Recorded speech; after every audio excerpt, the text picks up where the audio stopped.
Oke, kembali lagi bersama kita di Erwin Bedil. Oh iya, saya lupa ya. Assalamualaikum warahmatullahi wabarakatuh. Salam satu laras. Oke. Di kesempatan kali ini aku mau membahas tentang keuntungan teman-teman bila memiliki senapan angin ya.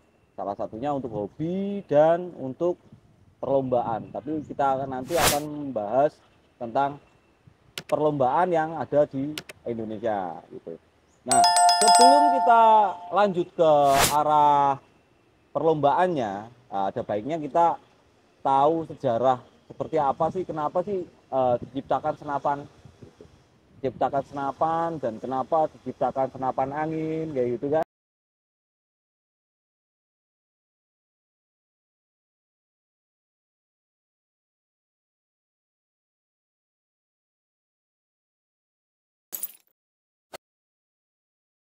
Ini dulu tentunya perang dan berburu merupakan salah satu eh, aspek penting terjadinya senapan gitu.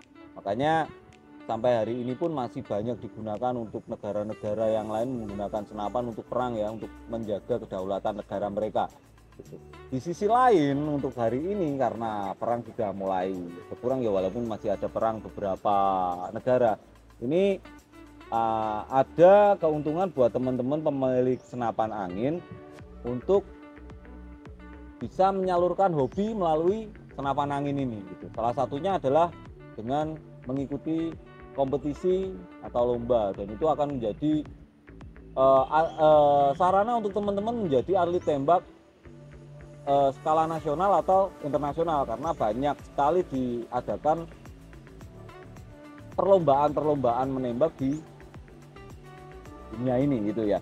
Ya ini kita udah disiapkan skrip sama teman-teman tentang apa saja sih yang bisa di apa itu yang harus dijalankan teman-teman ketika mau mengikuti perlombaan senapan angin gitu. Saya tak ngomong, yo wes, si seneni mboke, yo mak. Oke mak, makasih mak ya. Oke. Nah, oke, kita lanjut ke sini ya. Olahraga menembak senapan angin ini sebenarnya ada beberapa kategori yang menarik gitu. Salah satunya adalah menembak presisi. Ya, ini dimana peserta harus menembak target secara akurat. Ya pastinya semuanya secara akurat ya. Tapi ini lebih spesifikasinya lebih simpel sebenarnya, karena kita hanya ditentukan jarak dan target. Gitu. Tuh, terus dari ini untuk menguji konsentrasi dan ketepatan dari pengguna senapannya. Terus kategori berikutnya adalah menembak cepat. Menembak cepat ini bukan menembak nah, bukan gitu, itu lagi keliru. Apalagi nembak cewek kan nggak sama yang kayak gitu ya teman-teman. Jadi kategorinya adalah menembak cepat ini di mana peserta harus menyelesaikan serangkaian tembakan dalam waktu yang ditentukan. Jadi misalkan ini dalam waktu 10 detik ini harus mengenai berapa target, dan itu teman-teman bisa mengenai semua atau enggak. Ini biasanya digunakan untuk kategori senapan yang sudah full otomatis gitu. Jadi kalau yang manual jarang sih, jarang. Terus ada lagi juga menembak siluet ya, jangan disalahartikan lagi ini. Kalau kita ngomongnya salah sedikit aja ini jadi salah arti ya. Ini kalau orang Jawa bisa ketawa kalau salah gitu. Ini dimana peserta harus menembak target berbentuk siluet logam atau mewakili hewan. Nah, contohnya kayak model bebek, model babi, model kambing gitu ya, kayak apa ya kalau orang bilang menembak metsil ya kalau nggak salah namanya itu, aku masih lupa juga gitu.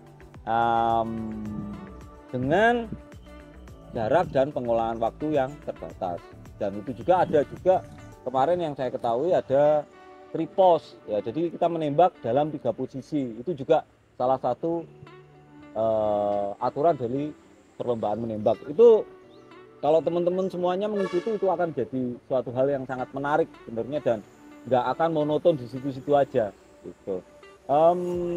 Dalam olahraga menembak senapan angin, teknik strategi memainkan peran penting, yaitu atlet perlu menguasai tubuh yang stabil, teknik pernapasan yang tepat ya. Kalau mau menembak, nah ini kan kita dirangkumkan di sini. Kalau mau menembak kita harus atur nafas yang baik, jangan sampai kita dalam kondisi capek, ngos-ngosan, habis lari-larian kita nembak, kan nanti kocar kacir ketemunya.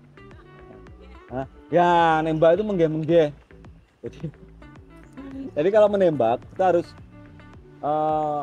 menempatkan posisi tubuh dan nafas yang baik, jangan sampai kita menembak nafasnya nggak diatur, itu nanti titik perkenaannya nggak akan nyampe pada posisi target yang benar gitu.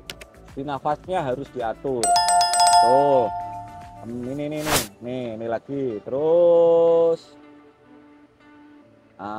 Yang jelas ketenangan ya, ketenangan dan pengaturan tekanan. Kalau pakai senapan angin itu tekanan angin untuk PCP atau uklik itu pastinya untuk teman-teman yang mau mengikuti lomba itu harus ada strateginya gitu, harus pas, keluar minusnya, nanti keluar powernya berapa fps, itu harus semuanya harus benar-benar pas ya. Lanjut, untuk syarat selanjutnya adalah keselamatan dan etika. Jadi kita harus mengikuti aturan-aturan yang ada di dalam perlombaan tersebut. Jadi setiap perlombaan ini pasti ada peraturan di situ, nggak mungkin kita menembak secara asal-asalan, itu ada aturan. Nanti kalau salah nembak kepala orang malah jadi bahaya kan gitu. Itu ada etika dan peraturan tertentu. Setiap perlombaan biasanya berbeda-beda. Alat keamanan biasanya teman-teman setiap atlet itu akan diwajibkan memakai kacamata, terus menutup telinga dan lain sebagainya gitu. Terus lanjut lagi, oh ya ini sempat ada beberapa kompetisi yang terkenal ya, kompetisi yang terkenal. ngomongnya meleto mak, nggak apa-apa ya. Oke. Nah, itu jadi sempat ada beberapa kompetisi yang terkenal tentang senapan angin ya. Ini salah satunya kalau nggak salah tahun lalu ini ada yang mengadakan lomba menembak senapan angin ya. Ini kaliber 4,5, karena yang ada di Indonesia ini rata-rata sorry ya, suaranya kencang banget, ini tepatnya ke jalan raya ya, jadi mohon maaf ada anak-anak yang suara motornya agak kurang juga di filter. Kembali lagi ya, balik fokus.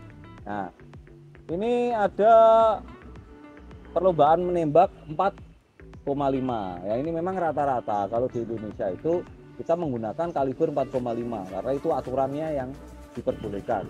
Kalau kaliber yang di atasnya mendingan nggak pakai gitu kan. Ini diadakan di Magetan, ini Piala Dandim 0804 ya, ini pas itu diadakan di Magetan. Terus ini yang di Depok ini juga ada, ini diadakan oleh Perbakin pada waktu itu. Ini untuk khusus PCP kaliber 4,5, terus memiliki panjang berikut action maksimal 1 meter dan lengkung dari buklet maksimal setengah inci atau 12,7 mm. Nah, ini salah satu aturan-aturan yang mungkin diadakan di setiap perlombaan yang membuat berbeda, karena di setiap perlombaan akan ada kategori lomba yang berbeda-beda gitu. Dan tak lihat lagi ya ini. Oke, jadi udah sekian dulu ya, ini untuk beberapa gambaran tentang perlombaannya. Yang jelas tetap ikuti aturan yang ada, tetap jalankan semua sesuai prosedurnya, jangan sampai melanggar hukum, jangan sampai menggunakan senapan angin secara negatif, jaga kestabilan alam yang jelas, karena kita pasti menggunakan senapan angin kadangkala Kalau mental kita nggak kuat, kita akan menembak sesuatu yang nggak berguna. Ya, mungkin itu dulu yang bisa saya sampaikan tentang syarat-syarat atau tentang perlombaan senapan angin. Jadi buat teman-teman yang misalkan mau mengikuti perlombaan senapan angin untuk mengasah skill, ada baiknya berlatih terus agar menjadi lebih mantap. Dan jangan lupa tetap ikutin aturan-aturan yang ada di daerah teman-teman masing-masing, ikuti regulasinya, jangan sampai melenceng karena itu akan merugikan teman-teman sendiri gitu. Oke, di akhir video ini mungkin saya akan memberikan sedikit informasi ya bagi teman-teman yang mengikuti perjalanan kita. Mungkin suatu hari nanti ya ada agenda kita mau ke tempat pembuatan senapan yang mantap banget gitu. Salah satu pengrajin yang sangat mantap mungkin akan ada di video selanjutnya. Dan yang pasti buat teman-teman yang mau request senapan sesuai dengan kebutuhan teman-teman, asalkan dengan spesifikasi yang masih di jalur yang aman, pakai kaliber 4,5, pakai panjang yang masih diizinkan, kita akan buatkan sesuai dengan permintaan teman-teman dan akan kita buatkan semaksimal mungkin ya. Untuk pemesanannya nanti akan ada, kita kasih kontak person kita di deskripsi dan teman-teman bisa langsung aja hubungin nomor tersebut, akan kita respons cepatnya. Terima kasih. Wassalamualaikum warahmatullahi wabarakatuh. Salam satu laras.